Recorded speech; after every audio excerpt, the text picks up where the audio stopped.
Today I am looking for a nice easy brew day, so I have opted for Mangrove Jack's 10 pint lager kit.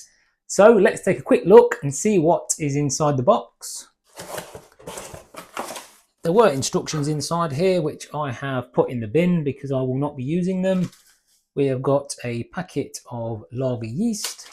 Of course we have got some lager hops there, only a 10-gram edition, so this will be dry hopped straight into the pinter, loose, no hop bags. And we have of course got the liquid malt pouch, of which that is estimated to be about probably 1 litre. So with 5 litres of water, that will give us nicely the 6 litres of wort that we want for brewing in the pinter. If you have an interest in these Mangrove Jack's 10 pint kits or any of the equipment that you have seen me use in this video, I will leave links in the description so you can go and investigate. For this brew, I will be using a 5 litre bottle of Tesco's Still British Natural Mineral Water, which has an ideal chemistry for brewing lager. The equipment I'll be using for this is a 9 litre Stockpot. I will use a digital thermometer. I will use my mixing spoon. This little kit does not come with sanitizer, so you will need to buy yourself some sanitizer separately. I always use Chemsan. And when it comes to transferring the wort into my pinter, I will use this wide neck funnel and I'll use this small strainer. The strainer in this instance is not to actually strain anything actually from the wort. When I'm doing an all grain brew, this strainer can pick out bits of grain and the like, or hot matter that's been left in the brew, but that's not what this is used for in this case. The reason why I still use this is as I pour it through the strainer, it increases the surface area of the wort and improves oxygenation of the wort before I pitch the yeast. So that's the only purpose for this. So it's an optional extra because we will go ahead and shape the wort inside the pinter to oxygenate anyway. So this is not an essential piece of kit. I've got it anyway and I'll use it for this for that purpose. But if you've not got this, it's fine. You know, you can just use the funnel and transfer it direct if you wish.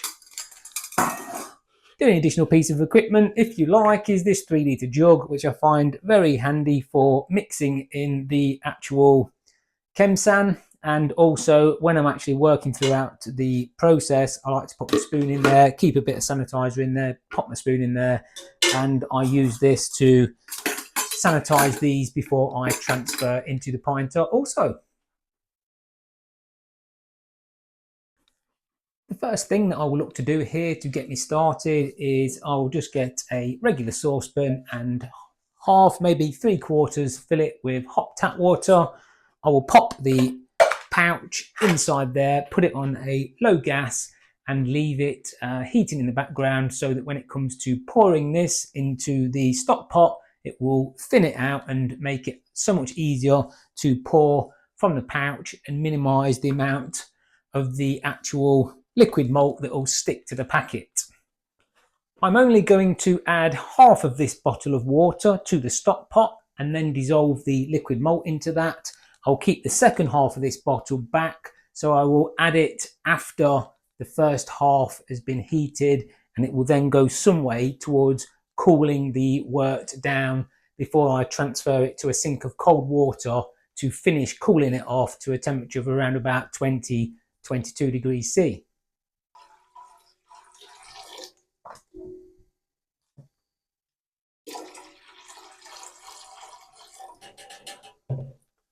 So there you have it, half of the bottle is now inside the stock pot, heating up to 85 degrees C, at which point I will turn the gas off and proceed to mix in the liquid malt.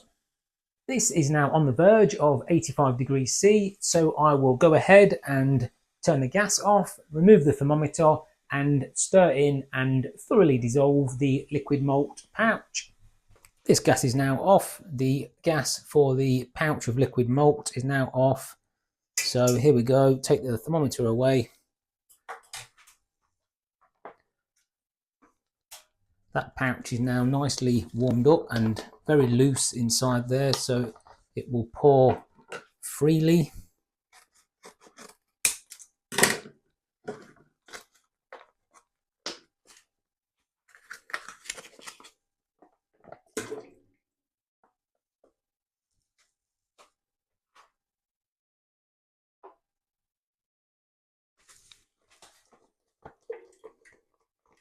It's very much like a pinter fresh press, should I say, with these liquid malt bags, and just roll it out like you would with one of the pinter brews also.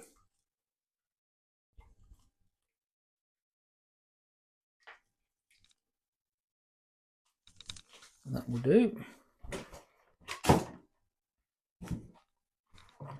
I'll go ahead and stir it in at this temperature now, 85.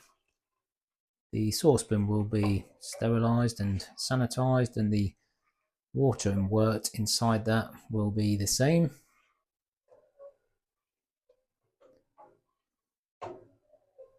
So I can just go ahead and stir this for 2 or 3 minutes until I'm happy. You can see that it dissolves in at this temperature incredibly well. And then I will go ahead and add the second half of this water bottle. As I explained earlier, the reason for keeping this half back is so that now I can actually use this to start reducing the temperature.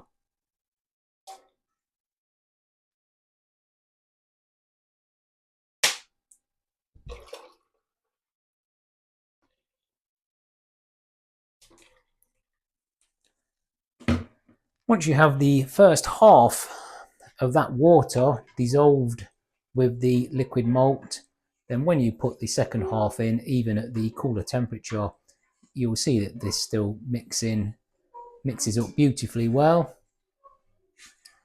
And I'll give that a stir now for a couple of minutes until I'm totally happy. And then we will proceed to take this over to a sink of cold water and get it cooled down to the final temperature, anywhere around really 22 degrees C. I'll be happy with that. As you can see, this is now in the sink full of cold water. It's currently at 42 degrees C, so it'll probably only take 20 minutes to get down to, say, 22 degrees C. I'll keep an eye on the temperature and replenish the cold water perhaps every 5 or 10 minutes just to accelerate the cooling down process. And as soon as I hit the target temperature, I will remove this from the sink and proceed to the next step.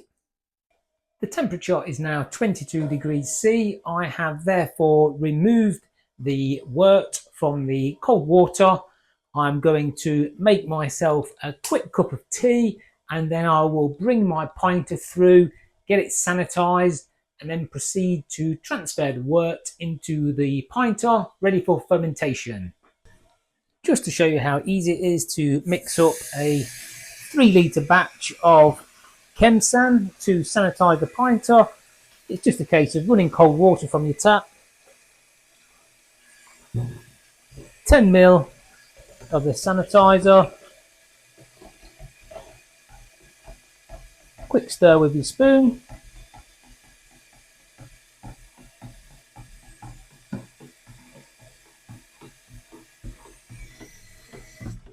and that is it. That is now ready to go inside the pinter and sanitize in the usual fashion.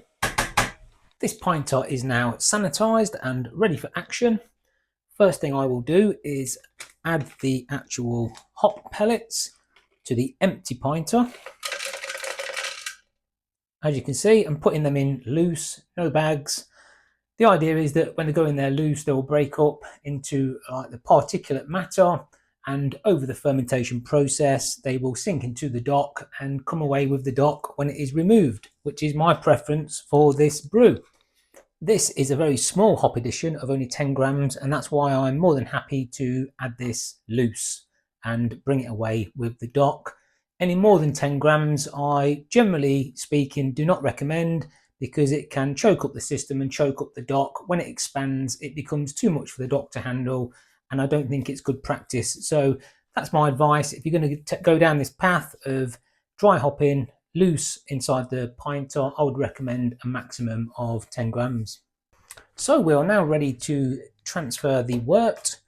I'll take out the funnel and the strainer. Just shake them off the best that I can. Doesn't matter if they've still got foam on. This is no rinse sanitizer and it's not going to cause any issues. And I will now go ahead and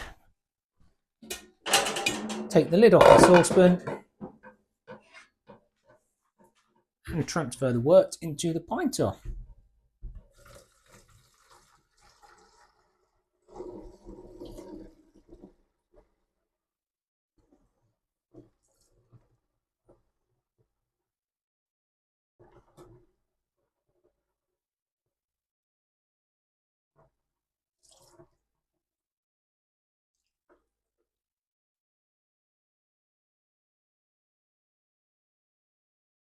There you go, that is all transferred.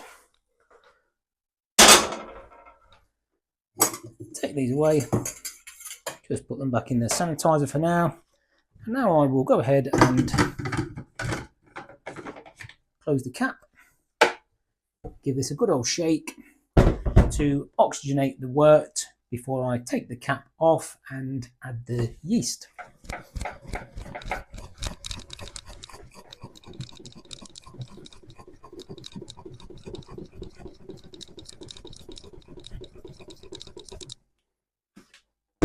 That should be more than enough.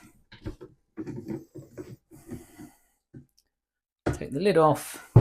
It's all nice and foamed up and frothy there, well oxygenated. And then I'll just add the yeast provided with the kit.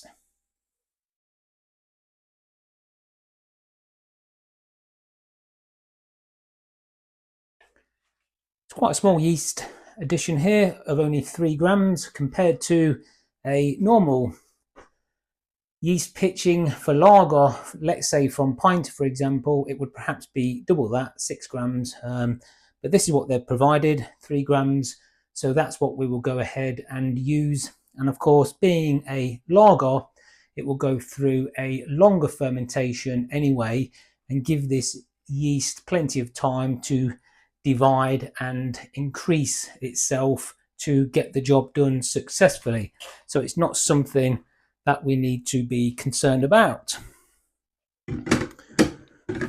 Now all we need to do is replace the cap, of course.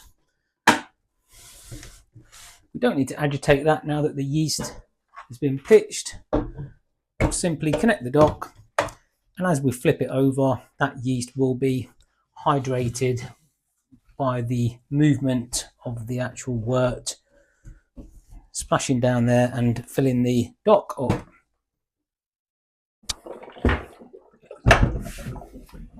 So there it is. This brew is a real easy one to put together. The kit is good value for money. They're usually around 12 or 13 pounds, and of course they are 10 pint specific. That's 10 UK pints. That would be 12 US pints, of course. Them 10 pints are perfectly matched for pint of brewing, so it's a very good small batch kit. The pouch of liquid malt that comes with that includes all the fermentables, so unlike the 40 pint kits, you do not need additional spray malt or brewing sugar or anything like that. All the fermentables are in the pouch and it's ready to go. If you're brewing with a pinter and you use this type of kit, the only extra you'll need to get, as I mentioned earlier, is the sanitizer. Unfortunately, these Mangrove Jacks 10 pint kits are only available in the UK. They are not available in the US. So if you're viewing from the US, unfortunately, your luck is out on this one. Fermentation and conditioning times. As this is a lager, I will just go for standard lager fermentation and conditioning times, which is 12 days fermentation and 12 days conditioning. The results for this Mangrove Jack's 10 pint lager kit can be viewed on my next episode. We will pour a glass and evaluate the kit and see what we think. So that is it for today. Thanks for watching. I hope you enjoyed it and I will see you soon. Cheers.